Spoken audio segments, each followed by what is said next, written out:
Hello there and welcome to this episode of Inside Southeastern Baseball with head coach Matt Reiser, presented by your local Southern Quality Ford dealers, Champagne Beverages. We tape right here from Buddy's Bar and Grill right here in Hammond. I'm Alan Waddell and joined as always by the head baseball coach of your Southeastern Lions, Coach Matt Reiser. Coach, thanks for being here. A busy week for your club. You had 5 games, 3 at home, 2 on the road. It started in the midweek against number 2 ranked UL Lafayette, 1 on Tuesday night at home and then Wednesday night back over there in Lafayette, and these were 2 very competitive ball games.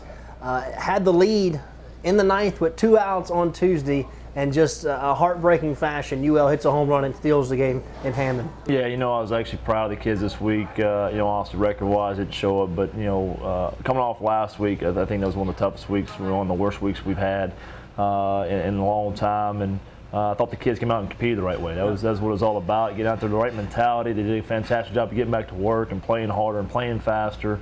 And we got some of the results we wanted and some we didn't, but the overall picture was the right process. Yeah, and the Lions would take 2 out of 3 on the weekend from Nicholls State, who going into the weekend was leading the Southland Conference. Anytime you play an in-state rival, it's good to get a conference win, and especially when you're going against a team that's next to you in the rankings, you want to have that tiebreaker taking 2 out of 3. Yeah, the fortunate part for us is here at the back end of the season, everybody we're playing is right there at the top, all bunched together, and we're doing a good job for the most part of taking those series. And that was a big one for us against Nicholls to get that tiebreaker. If we end up tying later in the stats, we'll have that going into the conference tournament. Every year Southeastern plays Nicholls State. It's always a split series, as 2 games this year would be in Hammond, 1 would be down in Thibodaux, and Friday night, game 1 was in Hammond. Here's the highlights.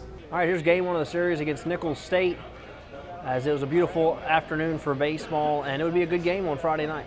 Yeah, we had a big-time performance by Kyle Sedetol on the night. Andre Tour was pushed back to Sunday due to some back soreness, and Kyle really got us off on the right foot. The offense got on the right foot by scoring 2 runs early in the game, and also made it for a good Friday night. A couple of first pitches going out there. A great way to start out the ball game. And like you mentioned, Kyle Sedetol has done most of his work in the midweek. He gets the call here on Friday night, and he really was up to the task. He was outstanding, filling in for Andre Tutora. Yeah, you can see here, just did a good job with the ball around the zone, and then we made some defensive plays behind him. Good job there with Jacob Williams getting the ball in the infield, and we really eliminated a big inning here. We tried to turn double play and end up dropping the ball, but Sid gets a big pop out, so they got 1 out. They try to steal third there. We throw the guy out there at third and really eliminate the top of the first half of the inning for us. And you see the strike 3, the cutter there down and away. Strike 3, you get foul tip in the glove, and at least I thought it was. He called it no catch, said he heard the bounce. I've never heard a bounce, I've always seen a bounce. Also, we get the little roll over there to get out the inning and call it quits, and the offense goes right to work. Jacob Seward leading off with a single there to center field to bring up Jameson Fisher. Fish comes up, gets the old good pat hop there in the 6 hole for a single there in the 6 hole, and we got first and second, got something cooking here early.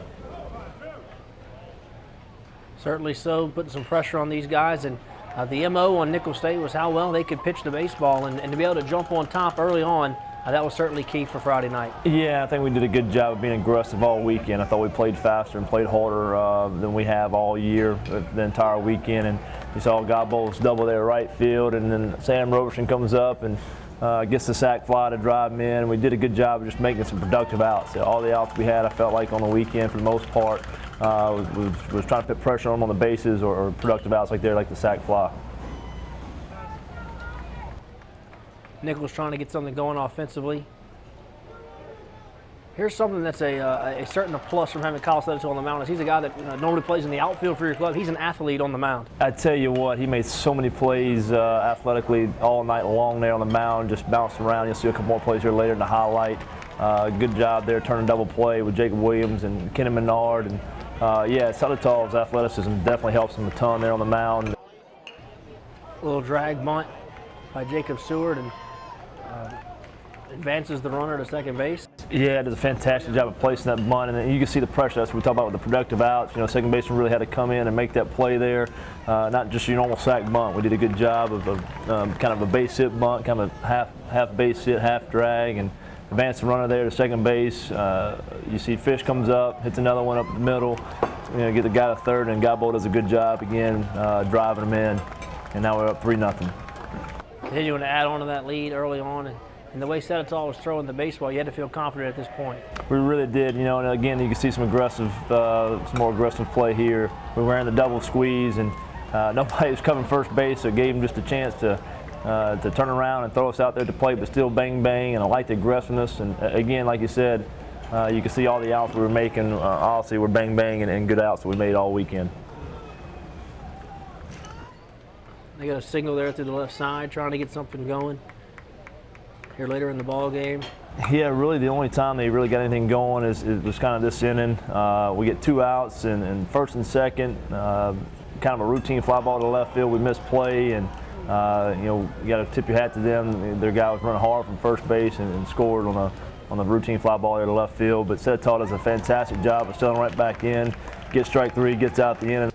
Nichols came into this weekend as the leader in the Southland Conference, but your team was up to the task against a good club. Yeah, you can see both teams played well defensively all night long, and even the ball we end up grounded out on there. The 4-6-3 double play, we hit the ball hard, put it on the nose, and you know, kind of stood up for the rest of the weekend as far as just putting pressure on them. Kyle Sedetol, you can see, settled right back in and did a good job here. Sam played the ball off the bag, and good job communicating, get him out there at first base, and he kept just on rolling. You can see the athlete again here bouncing off the mound. Not a whole lot of pitchers in the country make that play, as that was a super athletic play, just kind of bouncing around like a cat. Big moment here for us. We get in the 7th inning, 8th inning, kind of late in the ball game. They get a runner at second, nobody out. They do a good job of moving them to third base there. They're trying to scratch one in here, but we leave Sed in for the pinch hitter. He strikes him out, gets the big punch out, and then we go to Dylan Hills after 7 2/3, and Pickles comes in and does a good job, does what he does. You know, Mason Kloss was hurt out for the weekend, and Dylan Hills did a good job taking on that closer role for us and closing it out here. Gets a big out here in the bottom of the 8th with a fly out to right field. There it is, and Andrew would get underneath it and squeeze it for the final out, as kind of gets out of that little jam there in that inning. Yeah, it kind of kept the pressure away, and then also let us breathe here in the 9th. We went 1, 2, 3 in the 9th, which was nice to see, and I know they like to make it interesting, but for my heart and my health's sake, they went 1, 2, 3 in the 9th inning. Coach, big win on Friday night against Nichols State as you get a big conference win. But talk about the decision to move Kyle Sedetol up to Friday night as you gave Andre Tratora. He'll pitch later on in the weekend on Sunday. Yeah, Andre was having a little bit of tightness after Sam Houston. He pitched so well and went deep in the ball game. His fourth one in a row. He'd gone into the 9th inning, and you know, we just want to make sure that everything was okay there. Obviously, his future, he's got a bright future ahead of him with the Major League Draft coming up and everything else. And so we want to make sure that he saw the doctor and get everything worked out, make sure it was nothing serious, and it wasn't, thank goodness. And you know, this time of the year, the most important part is you got to have guys step up. And I tell you what, Kyle Sedetol, boy, he answered the bell. We're facing #1 arm in the conference number-wise, and our guy was just as good, if not better. Lions win Game 1 against Nichols State. Let's take a break. When we come back, we'll see how the series turned out right here on Inside Southeastern Baseball with head coach Matt Reiser, presented by your local Southern Quality Ford dealers, Champagne Beverage, and Buddy's Bar and Grill right here in Hammond.